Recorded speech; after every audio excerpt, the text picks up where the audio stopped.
The story begins in 1980, when Dr. Hannibal Lecter is seen attending an elegant orchestra performance. Later that evening, he hosts an intimate dinner at his home to honor one of the musicians. As his guests indulge in the meal, one woman praises the rich flavor of the dish and playfully asks about his secret ingredient. Lecter gives a polite smile and replies that if he told her, she might never want to eat again. After the party, FBI profiler Will Graham drops by Lecter's home. The two have been working together on a particularly disturbing case involving a killer who removes parts of his victims' bodies. During their conversation, Graham shares his suspicion that the murderer might be a cannibal, someone who eats human flesh. Lecter, maintaining his calm composure, tells him they can discuss it more after dinner, while Lecter steps away. Graham's sharp instincts lead him to a strange book on the shelf. Inside, he finds a handwritten recipe describing how to cook human organs. The horrifying truth hits him. Lecter is the killer he's been searching for.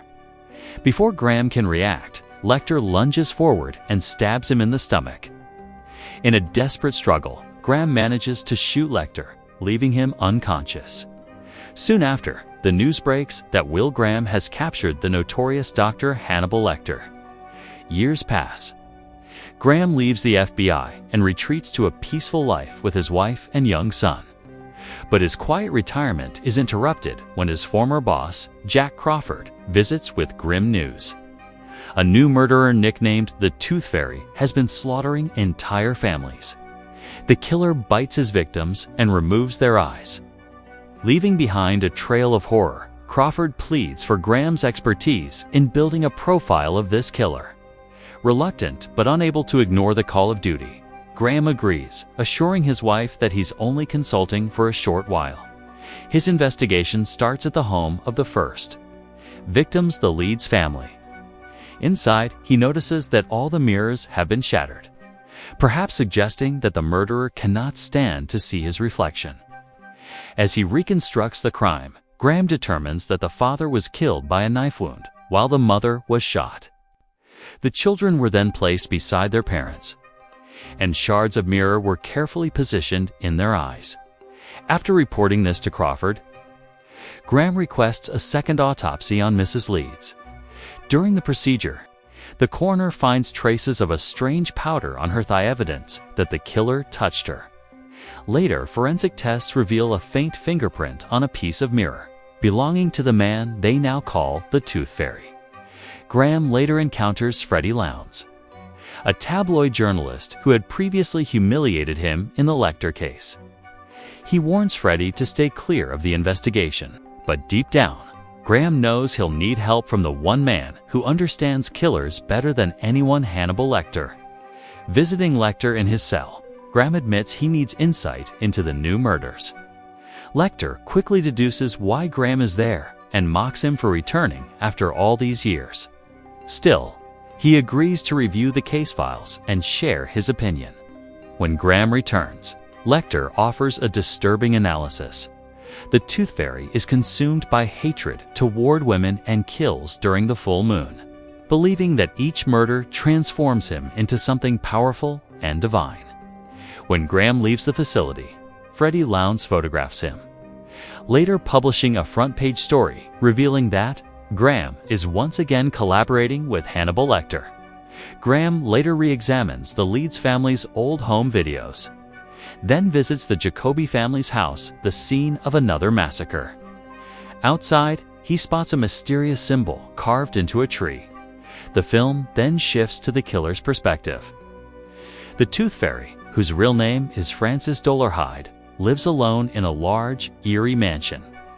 He wears a mask and keeps a personal journal titled The Red Dragon.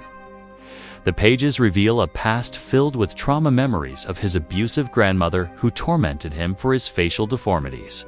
Desperate to transcend his pain, Francis has undergone surgeries to alter his appearance and now believes he's evolving into the mythical creature he worships. Inside his diary, he pastes a newspaper clipping showing Will Graham's photo. Learning that Lecter is advising the investigation, The next day, Graham visits Lecter again and shows him the strange symbol found near the Jacoby home. Lecter explains that people who feel rejected by the world often surrender themselves to dark forces. He suggests that the killer believes each murder is part of a spiritual metamorphosis, one that will complete his transformation into the Red Dragon. Later, Lecter manipulates a prison clerk by pretending to be part of the psychology department and secretly obtains Will Graham's home address. Meanwhile, Francis Dolarhyde works quietly at a photo development lab, concealing his monstrous alter ego. At work, he meets Reba, a kind and blind coworker. One night, he offers her a ride home, and she invites him inside for coffee. Though hesitant, Francis accepts and spends time with her. For the first time, he feels warmth and affection, something he's never known before. Slowly, he starts falling for her, and she unknowingly begins to change him. Back at the asylum, a janitor finds a letter hidden in Lecter's cell. It's a coded message communication between Lecter and the Tooth Fairy. The FBI deciphers the code and discovers that Lecter has secretly provided the Tooth Fairy with Graham's home address, intending for him to kill Graham's family. The Bureau rushes to Graham's house in time, relocating his wife and son to a secure location before any harm can be done. Soon after, the FBI arrests Freddie Lowndes. Graham makes him a deal. If Freddie publishes a fake article mocking the Tooth Fairy, he'll be released. Lowndes agrees, printing a story that insults the killer. When Francis Dolarhyde reads it, he becomes enraged. He kidnaps Lowndes, takes him to his house, and reveals the massive red dragon tattoo covering his back. He shows Freddie photos of his victims and declares that he is the Red Dragon. Despite Freddie's desperate apologies, Dolarhyde bites him with his razor-sharp teeth, straps him to a wheelchair, sets him on fire, and rolls his burning body down the street. Before his death, Lowndes records a message praising the Tooth Fairy as a divine being. Forced confession Dolarhyde sends to the FBI. The next day, Graham visits Lecter once again, demanding information that could lead him to the killer. Lecter tells him to look for a man with numerous facial surgeries and a red dragon tattoo.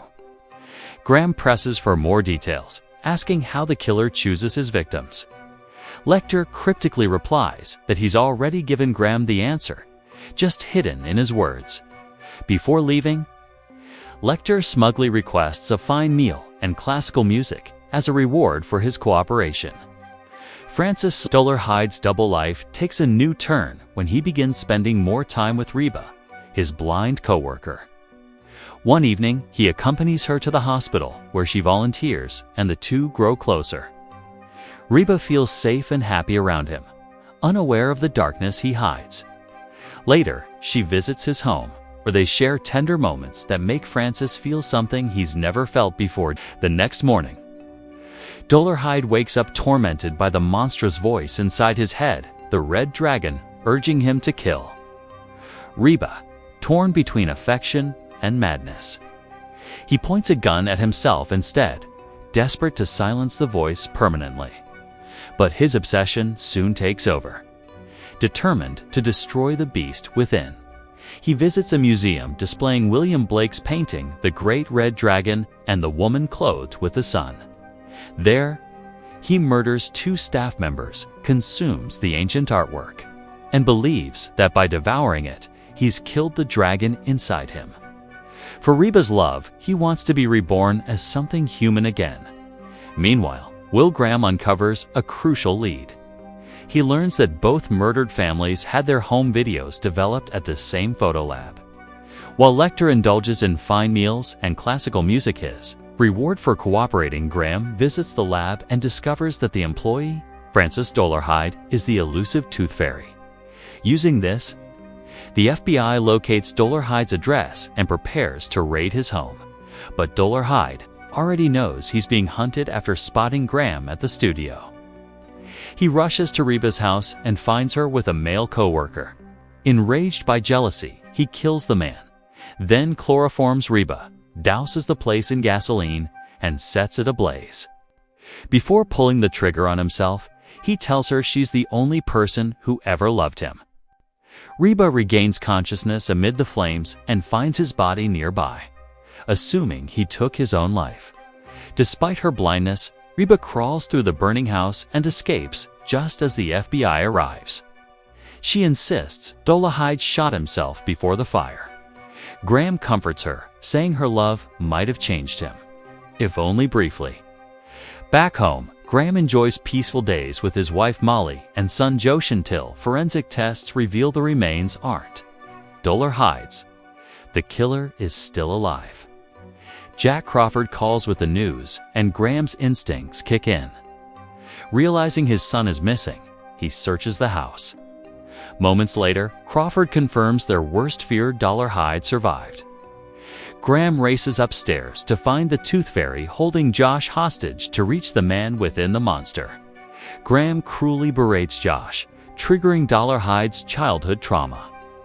Memories of his abusive grandmother resurface, and in a fleeting moment of humanity, he releases the boy. But the calm shatters when rage returns, and he attacks Graham. A brutal fight erupts. Graham wounds Dolarhyde and gets Josh to safety. Molly arrives home just as Dolarhyde aims at her. Graham shouts for her to duck, and both fire. Graham collapses, wounded, but urges her to finish it. Molly fires a final shot, killing Dolarhyde once and for all. Afterward, Graham retires from the FBI to live quietly with his family, far from the horrors that once consumed him. Sometime later, a letter arrives from Hannibal Lecter, reminding Graham that they'll always be connected. But as Graham reads it, he realizes Lecter orchestrated everything, manipulating Dolarhyde to strike at his family. Without hesitation, Graham tears the letter to pieces, finally severing his tie to Lecter. And that's how Red Dragon ends on a chilling final note.